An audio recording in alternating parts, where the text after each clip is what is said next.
Welcome to Eat Your Peas, the podcast about doing what's good for yourself, even when you don't feel like it.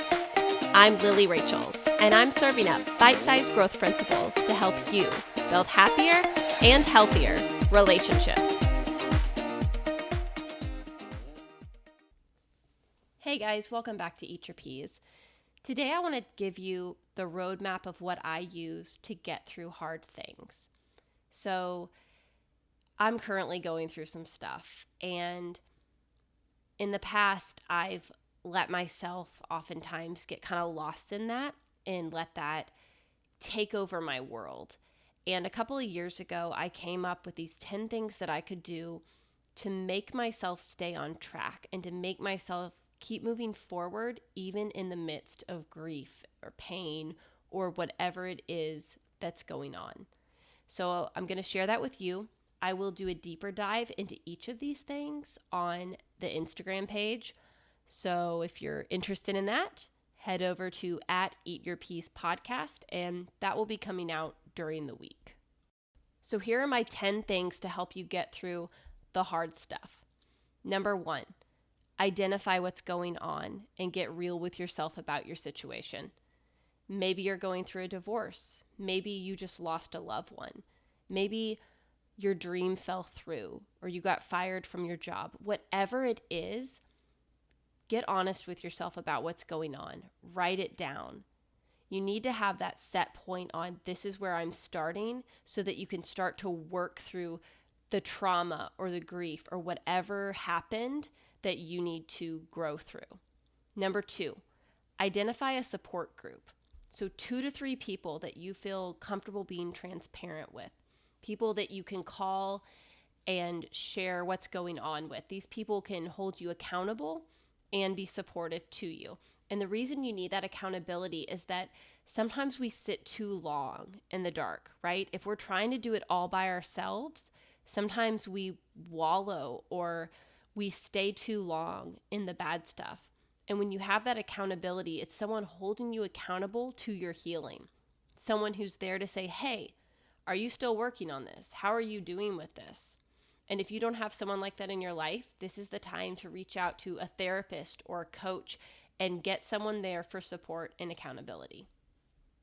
Number 3, set a time to wake up in the morning and a time to go to bed at night. I know that when I'm going through hard stuff, there are mornings I just want to pull the covers over my head and pretend the day's not here.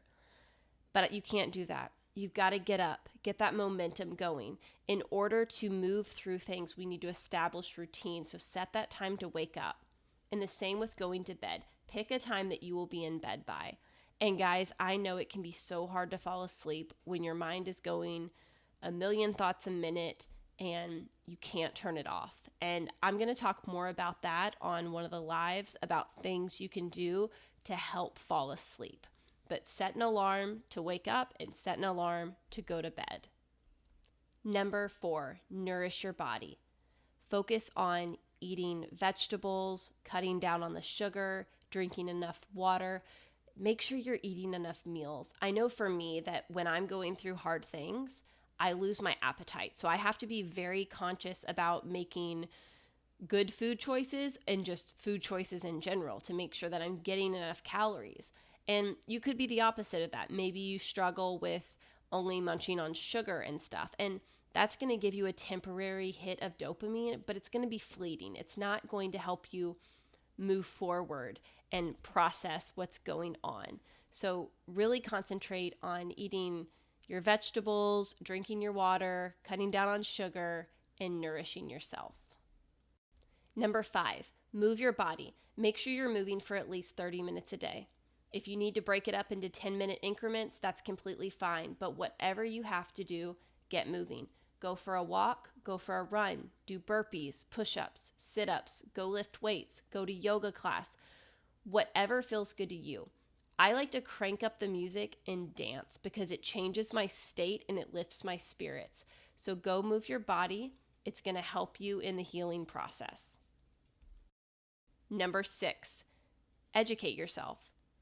Find some books, YouTube channels, blog posts, articles, whatever you're going through. Again, whether it's a divorce, the loss of a job, going through a trauma, whatever happened, find educational tools and materials so that you can learn more about your situation. Education is power. Knowledge is power. And I know for me that when I was going through a divorce a few years ago, I would stay up and watch YouTube videos. See, I wasn't getting my sleep, guys. But I would watch YouTube videos and read articles of other women that had experienced what I experienced. And having the solidarity of that alone was extremely helpful. But it also gave me the confidence to know that other people have made it through what I'm going through. I can make it through what I'm going through. So educate yourself. Number 7, find a good distraction tool. So something healthy that you can do to take your mind off of what you're going through when you need a break. Because there are going to be times where you just need to turn your brain off and you need to escape. So try to find something without a screen. No video games, no Instagram, something you can do. For instance, I do puzzles. You will never see me doing a puzzle for fun. If I am doing a puzzle, it's because I'm not in a good place in life. It's something about using the fine motor skills and having to really concentrate. It helps me escape temporarily so that I can kind of clear my head.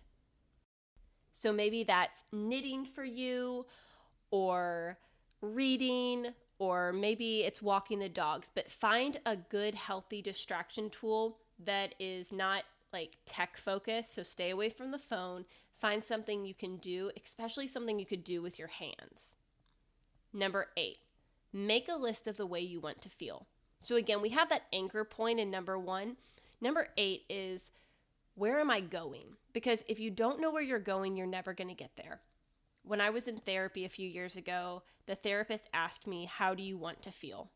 And I listed off about 8 different words, and she wrote them all down for me and gave me this piece of paper. I found it about a year later, and when I read it to myself, I was like, wow, I actually feel these things. And that's the power of setting that goal, of saying, here's where I'm at, and where I'm at sucks, but that's where I'm going, and that's going to be great. So make a list of the way that you want to feel. Number 9, create micro goals for yourself to achieve every day. This could be making your bed, washing your face, taking the dog to the park, going to the car wash. It doesn't all have to be about cleaning things, but just little things that you can do. Maybe you have to call someone about something, or maybe you want to organize a drawer in your kitchen. Whatever it is, it can be anything, but you're going to achieve it, and it's very small and it's very doable. So a micro goal. And again, what you're doing is you're building momentum, you're having a win that day, and you're getting yourself moving. And then number 10, don't get stuck on a false summit. What happens is we think we're fine. So we quit doing all of the things that are helping us move forward in this journey. We quit talking to our support group. We fall out of our routine.